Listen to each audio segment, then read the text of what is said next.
You've had no time to come to terms with the end of your relationship because your relationship didn't gradually fizzle out.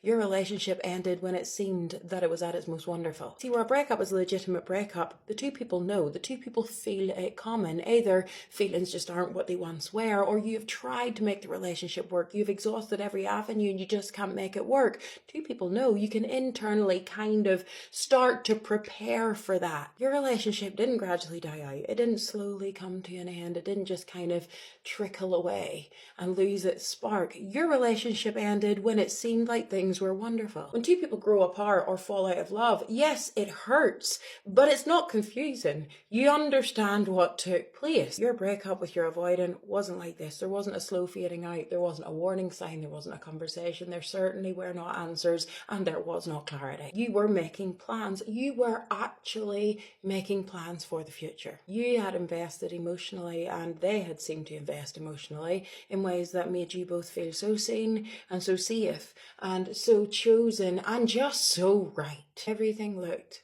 like it was real and everything looked like it was moving forward. That's the reason it ended.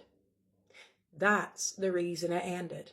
Because the emotions were deepening, because the relationship was intensifying, because you were planning a future, because everything was getting serious. See, you were both experiencing the relationship the same yet differently. You both knew it was getting serious. You both knew feelings were real. You both knew that you wanted to build a future together. But while that was causing excitement within you, that was slowly causing trepidation that they could not communicate, something that they didn't even understand in order to communicate. They didn't know that it was a fear based on something from the past. They didn't understand what the vulnerability was. They just knew it was there, and they read it as some kind of misalignment, or maybe something they had rushed into, or maybe something they had misjudged. They didn't know, but they made up a story in their head for why it would not work. Something suddenly felt too big, too serious, too real, and too all-consuming, and they had to go. Because they don't understand that that feeling is internal.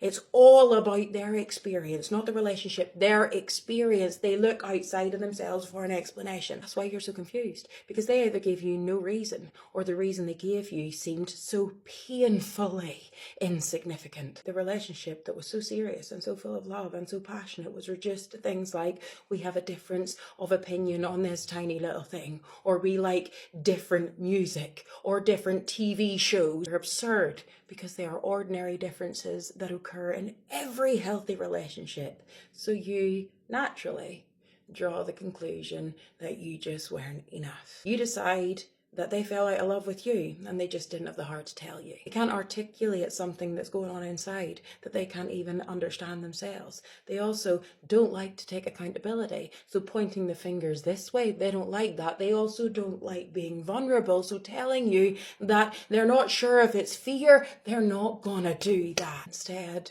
you're left feeling like the ground beneath your feet has utterly disappeared. From your perspective, nothing was really bragging. Nothing was really fizzling out. Nothing was really changing. You saw a few subtle little shifts, but nothing that would warrant the relationship just ending like that. Inside your mind, you can't reconcile the two realities. The apparent depth and meaning and seriousness of the relationship and the trivial reason that it ended. Of course, you're struggling. Well-meaning friends say get on with it.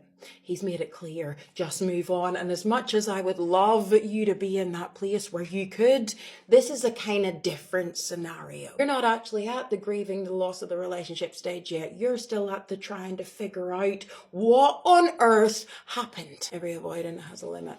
Every avoidant has a capacity.